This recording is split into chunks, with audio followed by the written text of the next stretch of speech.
नमस्कार। इस वक्त के बुलेटिन में आप सभी का बहुत स्वागत है। आपके साथ मैं हूं नीतू गौरकेला। नजर डालेंगे आज की कुछ खास खबरों पर। सबसे पहले बात करेंगे किसान आंदोलन की। किसान आंदोलन का गुरुवार को आज तीसरा दिन है और लगातार जो किसान हैं वो बॉर्डर पर अड़े हुए हैं।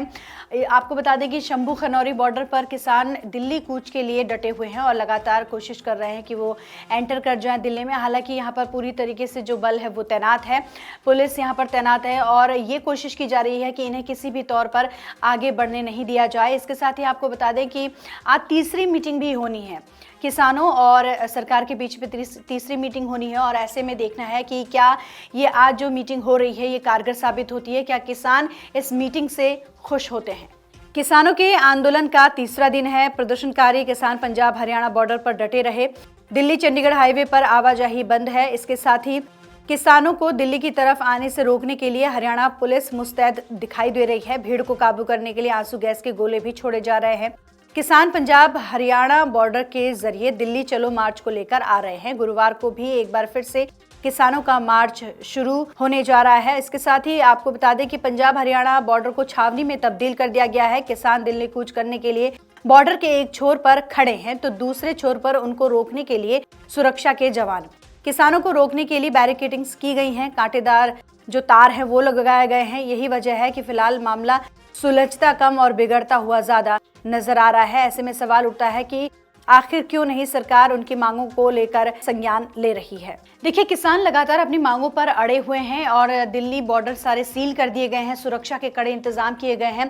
2 दौर की मीटिंग यहां पर हो चुकी है लेकिन वो विफल रही है। तीसरे दौर की मीटिंग होने जा रही है आज। लेकिन इसी बीच जो किसान नेता हैं वो लगातार ये आरोप लगा रहे हैं केंद्र सरकार पर कि सरकार उनकी मांगों को लेकर गंभीर नहीं है। इसी वजह से उनको सड़कों पर उतरना पड़ रहा है। और इसके साथ ही अब ये कहा जा रहा है किसानों की तरफ से कि खुद प्रधानमंत्री नरेंद्र मोदी इस मामले का संज्ञान लें। अगर वो मामले का संज्ञान लेते हैं तो उनकी जो मांगे हैं वो कहीं ना कहीं पूरी हो जाएंगी। आज माननीय मंत्री महोदय से मीटिंग है। हम चाहेंगे स्वयं प्रधानमंत्री जी उनसे बात करें और इन मांगों का आज हल हो जाए। ये सभी के लिए सुखद होगा। और दूसरा, अन्यथा लगता है कुछ ऐसा तो ये लोकतांत्रिक मुल्क है, हमें दिल्ली में पीसफुल ढंग से अपना आंदोलन करने की इजाज़त दी जाए। ये रास्ते सरकार खुद स्वयं खोल दे और जो एजेंडा होगा वो वही है जो हमने 10 मांगों का दिया हुआ है, जिनमें से एमएसपी खरीद की गारंटी का कानून बनाने की बात है। सभी फसलों के दाम डॉक्टर स्वामीनाथन कमीशन की रिपोर्ट के अनुसार हम कहते हैं दीजिए C2 + 50%। इसके अलावा जो गन्ने का रेट है C2 + 100% से दीजिए और किसान और खेत मजदूर का कर्ज माफ़ी होनी चाहिए। और भी पहले मानी हुई हमारी मांगे हैं।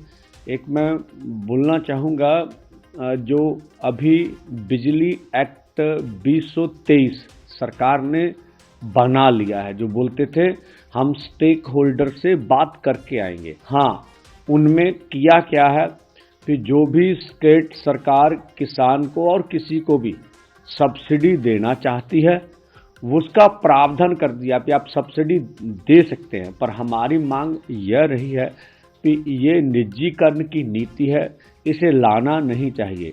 जब पहले के कानून 1948 का बिजली एक्ट था, जब उसे तोड़कर 2003 एक्ट आया तो प्राइवेट कारपोरेट को बिजली पैदा करने के अधिकार दिए गए। अब जब 2023 एक्ट आया है तो प्राइवेट कारपोरेट को बिजली के दाम तय करने के भी अधिकार मिल गए हैं। इससे पूरे देश के आम लोग, साधारण जो उपभोक्ता हैं, उनके ऊपर बहुत ज़्यादा दबाव होगा। चलिए बढ़ते हैं आगे, बात करेंगे राजधानी दिल्ली की। दिल्ली के सीएम अरविंद केजरीवाल की मुश्किलें लगातार बढ़ रही हैं क्योंकि ईडी की तरफ से छठी बार उनको समन भेजा गया है। आपको बता दें कि 5 बार समन ईडी भेज चुकी है और इस जो समन भेजे गए हैं उसमें जो अरविंद केजरीवाल हैं दिल्ली के मुख्यमंत्री, वो ईडी के दफ्तर नहीं पहुंचे हैं, पेशी उनकी नहीं हुई है। ऐसे में ईडी की तरफ से ये कहा गया है कि 19 फरवरी को दिल्ली के सीएम अरविंद केजरीवाल ईडी के ऑफिस पहुंचे और यहाँ पर उनसे शराब नीति घोटाले मामले में पूछताछ की जाएगी। शराब नीति मामले में कथित घोटाले के आरोपों में घिरी दिल्ली सरकार की मुश्किलें लगातार बढ़ रही हैं। ईडी ने शराब नीति मामले में दिल्ली के मुख्यमंत्री अरविंद केजरीवाल को छठा समन जारी कर 19 फरवरी को पूछताछ के लिए पेश होने को कहा है। सीएम अरविंद केजरीवाल को दिल्ली स्थित ईडी मुख्यालय में पेश होने के लिए कहा गया है, जबकि जांच एजेंसी की शिकायत पर उन्हें 17 फरवरी को दिल्ली की एक अदालत के समक्ष पेश होने को कहा गया है। अतिरिक्त मुख्य मेट्रोपॉलिटन मजिस्ट्रेट दिव्या मल्होत्रा ने 7 फरवरी को केजरीवाल को ईडी की ओर से उनके खिलाफ अब रद्द हो चुकी दिल्ली की आबकारी नीति से जुड़े धन संशोधन मामले में उसके समन का पालन करने को लेकर दायर एक शिकायत पर 17 फरवरी को तलब किया है। चलिए बात करेंगे अब उत्तराखंड के हल्द्वानी की। हल्द्वानी में 8 फरवरी को जो हिंसा हुई थी उसके बाद स्थिति यहाँ पर काफ़ी तनावपूर्ण रही। हालांकि जो प्रशासन है यहाँ पर डटा रहा और जवान जो है पुलिस के वो यहाँ पर डटे रहे। सुरक्षा के सारे इंतजाम यहाँ पर किए गए। अब मौजूदा स्थिति बता दें कि हालात ये हैं कि बनभुलपुरा जो इलाका है वो अब धीरे धीरे कर्फ्यू से बाहर आ रहा है। हालांकि जो आधा हिस्सा है हल्द्वानी का वो पहले ही कर्फ्यू फ्री कर दिया गया था, लेकिन जो इलाका जहाँ पर ये हिंसा भड़की थी उसे कर्फ्यू में ही रखा गया था। अब धीरे धीरे यहाँ पर बनभुलपुरा इलाके में जो कर्फ्यू है उसे खोला जा रहा है। उत्तराखंड के हल्द्वानी में हुई हिंसा के बाद लगे कर्फ्यू में गुरुवार को ढील दी गई है। डीएम वंदना सिंह ने दंगा प्रभावित क्षेत्र में कर्फ्यू में ढील के आदेश जारी कर दिए हैं। आदेश के मुताबिक बनभुलपुरा क्षेत्र के गौजा जाली रेलवे बाजार, इसके साथ ही एफसीआई गोदाम परिसर में सुबह 9 बजे से लेकर शाम 4 बजे तक की ढील दी गई है। इस बीच यहाँ पर आवाजाही रहेगी और जो कारोबारी हैं वो भी यहाँ पर अपना कारोबार कर सकेंगे। इस दौरान जरूरी सेवाओं की आपूर्ति के लिए दुकानें और व्यावसायिक प्रतिष्ठानों को खोलने की अनुमति दी गई है। इसके साथ ही आम लोग भी अपनी जरूरत के सामान की खरीदारी के लिए बाहर आ जा सकेंगे। 22 जनवरी 2024 को अयोध्या में रामलला के प्राण प्रतिष्ठा का कार्यक्रम पूरा हुआ और इसके साथ ही भक्तों को यहाँ पर दर्शन के लिए अनुमति मिली है। तमाम देश के अलग अलग राज्यों से भक्त यहाँ पर पहुँच रहे हैं। और बसंत पंचमी की बात करें तो बसंत पंचमी के दिन भी अयोध्या के रामलला मंदिर के बाहर भक्तों का तांता देखने को मिला। हजारों की संख्या में यहाँ अलग अलग राज्यों से भक्त पहुँच रहे हैं और रामलला के दर्शन कर रहे हैं। अयोध्या में रामलला के भव्य मंदिर में प्राण प्रतिष्ठा और लोकार्पण के बाद राम भक्तों में वहां जाकर दर्शन पूजन करने की होड़ मची हुई है। इनमें तमाम श्रद्धालु ऐसे हैं जो रामलला के दर्शन के लिए अनूठे अंदाज में अयोध्या पहुंच रहे हैं।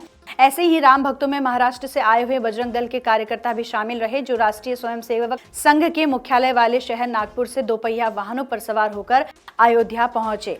बाइक सवार 13 फरवरी को यहाँ पर पहुंचे और इसके साथ ही अलग अलग राज्यों से जो भक्त हैं यहाँ पर पहुंच रहे हैं। बात करेंगे ज्ञानवापी की। ज्ञानवापी मामला भी लगातार चर्चा में बना हुआ है। वो इसलिए कि जहां एक और कोर्ट की तरफ से ये आदेश दिए गए कि वहां पर पूजा पाठ की जा सकती है और यहाँ पर हिंदुओं की तरफ से, हिंदू पक्ष की तरफ से पूजा पाठ की गई। इसके बाद से ही जो मुस्लिम पक्ष है उसने विरोध करना शुरू कर दिया। अब मुस्लिम कमेटी की तरफ से भी याचिका दायर की गई है, जिसको लेकर आज हाईकोर्ट में सुनवाई होनी है। ज्ञानवापी मामले पर गुरुवार को इलाहाबाद हाईकोर्ट में एक बार फिर मस्जिद कमेटी की याचिका पर सुनवाई होगी। दरअसल मस्जिद कमेटी ने व्यास जी के तहखाने में पूजा की अनुमति पर रोक लगाने की मांग की है। बता दें कि जिला जज वाराणसी ने 31 जनवरी को ज्ञानवापी स्थित व्यास जी के तहखाने में पूजा की अनुमति दी थी। मस्जिद कमेटी ने जिला जज के इसी फैसले को हाईकोर्ट में चुनौती दी है। जस्टिस रोहित रंजन अग्रवाल की सिंगल बेंच मामले में सुनवाई कर रही है। तो ये थी वो अहम खबरें जिन पर आज पूरे दिन भर हमारी नजर बनी रहेगी और इन खबरों से जुड़ी हुई अपडेट भी हम आप तक पहुंचाते रहेंगे।